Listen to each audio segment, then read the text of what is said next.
Hey guys, it's Rachel from The Little Ring Lamb, and today I have a book review on Jeremy Poldark by Winston Graham, the third book in the Poldark series. If you're looking at this book and you're wondering what the first two books are about, I'll try to remember to link my reviews of Ross Poldark, the first book, and Demelza, the second book in the down bar, and those are both spoiler-free reviews, but obviously if you haven't read the series, start the first one, and you're able to watch them because it won't spoil anything. This one will spoil things from the first two books, and I'm going to not be spoiling this one, what this one's about, but if you haven't read the series, obviously there'll be spoilers about the first two books in this, or if you haven't read the second, so fair warning. So if you're new to my book reviews or just need a refresher, I rate my books in 5 different categories: plot, characters, cover, suspense, and overall in terms of reading it very soon, 5 out of 5, and not so soon, 1 out of 5. So basically this book takes place right after the events of the second book, and I'm just going to read the two little blurbs on the back cover just to give you a synopsis because I did read this over 2 weeks ago and I'm a little late on actually filming the review and getting it up, so I don't want to spoil anything on accident. So this one takes place in Cornwall from 1790 to 1791. Ross Poldark faces the darkest hour of his life. Accused of wrecking 2 ships, he is to stand trial at the Bodmin Assizes. I hope I'm going to pronounce that correctly. Despite their stormy married life, Demelza has tried to rally support for her husband, but there are enemies in plenty who'd be happy to see Ross convicted, not least George Worligan, the powerful banker whose personal don't know why I'm having so much trouble reading, rivalry with Ross grows even more intense. So this book, I'm going to just jump off the bat and say what I gave it for plot, which was a 2.5 out of 5, which is my lowest rating I've actually given this year.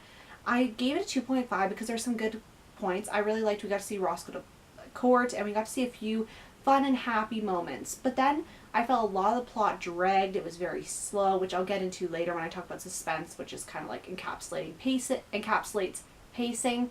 But I just felt like it dragged a bit, and I felt like this book was basically like, it was very small for like one of the books. Like the next book is pretty hefty in comparison, and Demelza is pretty hefty in comparison to this one. And I feel like this one was almost like, in a sense, it kind of felt like a Cliff Notes of Demelza. Like Demelza, there was a certain plot points, like we have, Ross is dealing with a lot of stuff. Demelza's dealing with, I'm not going to say what she's dealing with, but she's dealing with something. And I feel like it's repeated in this story, but a few little tweaks. It's basically like the last one was a dress that was kind of loose, but it looked good enough that when it wasn't fitted. And this time they're tightening up the dress and trying to make it slimmer, and it'll look even better, but it just didn't fly with me. And was kind of disappointed in this one because I was looking so forward to reading this, and I still did have a good time because I was buddy reading this with Carrie, and I'll try to remember to link her blog in the down bar. So I did still have a good time in that sense, which I'm happy about. And we're reading Worligan, which is the 4th book. I believe it's August that we're starting it, or July, but I'm pretty sure it's August. And I'm excited to get to that book. It hasn't put a damper on the series for me. I just feel like this one fell flat. Maybe because I loved the first 2 so much, I was kind of more disappointed in this one than I normally would be. But that's kind of how I felt about it. But I did think they had some really good happy moments and some really good moments in this. I just felt like it was almost a repeat Cliff Notes version of the second book. So it didn't really bring that much new to the table. It was kind of like, blah. Like, that's why I gave it 2.5, because it was like halfway there, but not quite. Characters I give a 4 out of 5. Now, characters normally I give a 5 out of 5, but yeah, again, I feel like it was a repeat. But in the same vein, I do still love the characters, and we got to see more Verity in this novel, and I really love that character, so that was definitely a plus. I really loved Demelza and Ross's character. I feel like we got a little bit of them, but I really, really enjoyed seeing Dwight's character, and he kind of came into his own in this book, and I've been really enjoying following him throughout these last 2 books, so to see him get more of a role in this book and learn more about him was very exciting to me, and there was some definitely good character development, I'd say, with Francis, Dwight, and Verity. I feel like Ross and Demelza were kind of on the same boat they were in the last book, but I felt those 3 characters had great character growth and development, and I'm excited to see all these characters continue on their stories in the next novel. So, cover, I actually give a 4 out of 5 for this cover. I actually like the purpley tone. Here's the spine, and here's the back cover. I like the 2 coins. I like the palette together. I think it's a really pretty looking one.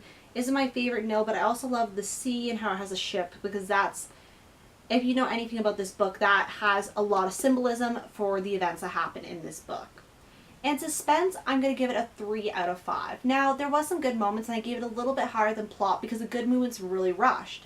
But there was a lot of dragging and repeating, and the pacing was very, very slow in certain parts. And that slowness really dragged me down because I was reading this during exam time, and it was not keeping my attention, which was very hard because I wanted to read, but I'm like, should I just go on my phone instead because I don't have very much time because I'm studying, and it wasn't keeping my attention. But some parts really did, but I felt like I gave it 3 instead of a 2.5 because I feel like those good parts were really good pacing, but there was a lot of slow parts, so kind of to dock it for that.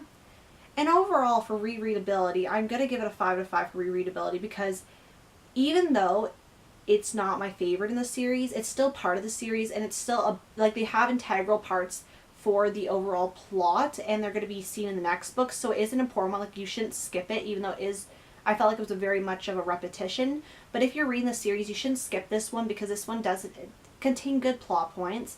It just did not knock it out of the park. And usually I give sequels, or like depending on their importance, if they're in a series I don't like them, overall will probably get higher than if they were a standalone. Because if this was a standalone, I'd probably give it a 1.5 to a 2. But because it isn't a series, I feel like it does add something to the plot that you need to know going into the 4th book.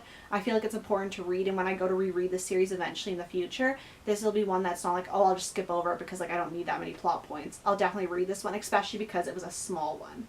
And that's been my book review on Jeremy Poldark by Winston Graham. If you've read this series, or at least read up to this book, definitely let me know what you think. If you've read the 4th book, definitely let me know if it's better than this one, unless you really like this one. So, opinions different, subjective, But anyway, like, no spoilers on books after the 3rd one for me, please. But, you can let me know in non-spoiler terms.